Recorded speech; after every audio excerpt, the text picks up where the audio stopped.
What's up, everybody? Welcome to Podcast Now. I'm Alex, and in this video, I want to talk about some GTA 6 rumors. I like doing these from time to time. The likelihood of these being possible or these happening in the game, to be honest, in my opinion, are pretty darn low. I think some things will happen. I do. I think, because when you have a list of like 500 different things, that's an exaggeration. I mean, there's probably 50, 60, 70 things on this list. Are you going to get some right? For sure. Not necessarily discrediting the leaker or the rumor person. They could very well be right? So, not making any, remarks on that. But I would just say, in general, anybody can make up a list of 50 wants for GTA 6, and you're gonna get some of these things right. With that being said, these are some very cool things. I honestly really want these things to happen in GTA 6. So we're going to try to rifle through these because there's so many of them. Maybe I'll just pick the highlights and then we'll talk about, what I think of them. All right, here we go. These come from a supposed Rockstar employee. That's who this person is supposed to be. Florida-inspired city featuring a remained Vice City. There's a smaller secondary map in Cuba. Select mission feature areas outside of the main map area in linear experiences. Liberty City. Time period is from the 70s to 80s. Online game is set in the modern day. Delivered through a chapter system. There's 2 protagonists, 1 Italian-American male and 1 Cuban female. There are 97 planned main missions with an estimated 60 hours for completion if you watch all the cutscenes. There's 41 planned side missions, and they don't know the estimated time. Mini games, there's an unconfirmed number, but there's bowling, table tennis, which is ping pong, tennis, darts, pool, roller derby, car racing, speedboat racing, beach ball, bounce, callback to Vice City, vigilante missions, female character only, cinema, theaters, restaurants, dating, dancing, which is nightclubs, surfing, flight school. There's around 311 controllable vehicles. Cars handle like a hybrid of GTA 4 and GTA 5 physics. Vehicles feature superior damage models. Severe damage affects drivability. AI is incredibly sophisticated. NPCs have their own lives, schedules, and behaviors. For example, an NPC may drive by, pull up to a parking lot, park, exit their car, and enter the mall or a store space. From here, they may browse, make purchases, and converse with other NPCs. After, they will exit the store with bags in their hand, place them in the car, enter the car, and drive away. You can interact with NPCs through a prompt. They can interact with you. You can choose to react or ignore them. NPCs will comment on your appearance, clothes, hygiene, weight, and car. They'll react differently to each protagonist. Weather affects the environment. Roads may flood. A tree may be uprooted in a storm. Phone lines may collapse. Areas can be cornered off due to adverse conditions. On a hot day, there may be increased activity on the sidewalks and beaches. Clothing will be appropriately adjusted. Increasing destructible environments, but not completely. You can't demolish a building. Damage is fixed after being absent for a select period of time. Foliage reacts.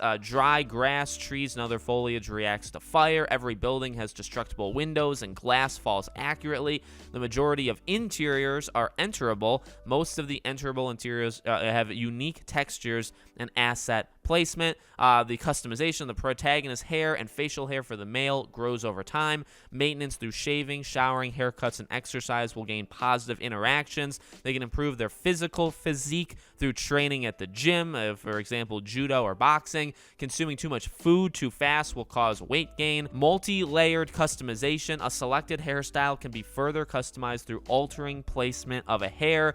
Clothes can be worn in several however you want. You can roll up your sleeves, button down a shirt. Running and other activities can improve stamina. Safe houses are customizable to differing levels. You may own several properties, but each character has one main property. The main property has greater levels of customability, changing wall decorations, floor lighting. Secondary properties can be customized, but to a lesser extent. There's 62 planned usable weapons. Weapons wear over time. They can be maintained at any gun store or owned property. Wear affects performance. Gunplay is a hybrid of GTA 5's snappy movement and Red Dead Redemption 2's Wade action, blood, and moderate dismemberment caused by extreme force, a direct machete hit, shotgun blast to limbs, etc. There's 12 planned radio stations, 2 talk show stations, hundreds of plans of licensed tracks. Character actions affect broadcast. Example, story events and particularly large rampages may make the news. The world map is roughly 113 square kilometers, 47 planned animal species.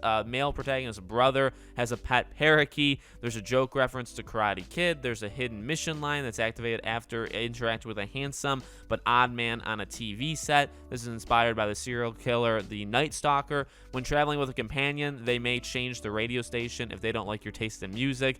You use a huge brick phone, console-specific optimizations, haptic feedback, 3D audio, etc. This is set to release in late 2024. So again, I mean, that's a boatload of stuff, and a lot of it's good. A lot of it's really good. I mean, like, you know, and I'm not the biggest, truly I'm not the biggest GTA fan of all time, but what these games normally do, specifically single player, specifically with the open world and just creating a livable environment, and, you know, where you have Red Dead as well, which is absolutely phenomenal. I mean, they are the top of the class. They really are. And so I wouldn't be surprised to see a lot of these things push, and this, you know, I've been asking for some of these kind of things, the idea of like entering any building you see, you can enter, right? Or and then they're kind of in between. Their compromise is, well, you know, you can't destroy every building because that would be nuts, but we can have all the glass if there's buildings, you know, with glass windows, whatever. Any of those can be broken. The idea that every NPC is basically living their own life. I mean, these are future,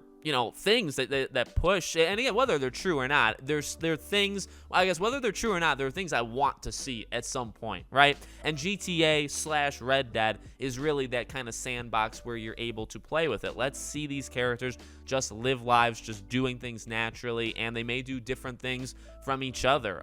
But, you know, a lot of this stuff has been repeated. You know, we're starting to see kind of the same locations repeated in leaks. We're seeing some of the same character descriptions repeated in leaks. I do think, again, some of this stuff is obviously going to be correct, and I'm sure some of this stuff probably, you know, won't happen.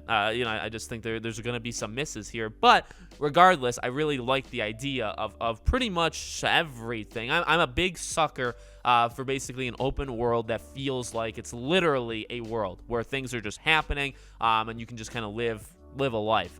You know, the wear and tear of certain things, eating food fast would make you fat. Like, a lot of those things are incredibly cool, and you don't get those from every game. Not that every game needs them. Actually, that's a big distinction I'd like to just quickly, you know, lobby your way. Not every game needs to do that. I'm not looking for that. I'm looking for a game here or there that can do something like that. And again, GTA, Red Deads, those are the games. Bully, can we get a Bully too? These are the games that I think those things obviously would work naturally with, and you would kind of expect that they would be pushing, you know, the boundary. I don't need to see this in every game because clearly doing those things is a huge undertaking. Very talented people that, you know, are able to do it, and you may be taking away from other stuff that the game can do, and also a huge budget, right? Smaller games don't have that kind of budget to do stuff like that. So, you know, I'll take it when I can get it, and hopefully we get it with GTA 6. So let me know what you guys think. Make sure you guys are subscribed, bell icon turned on. If you want to follow or support me anywhere else, all my social media links are in the description below. Thank you guys for watching, and I'll see you all on the next one.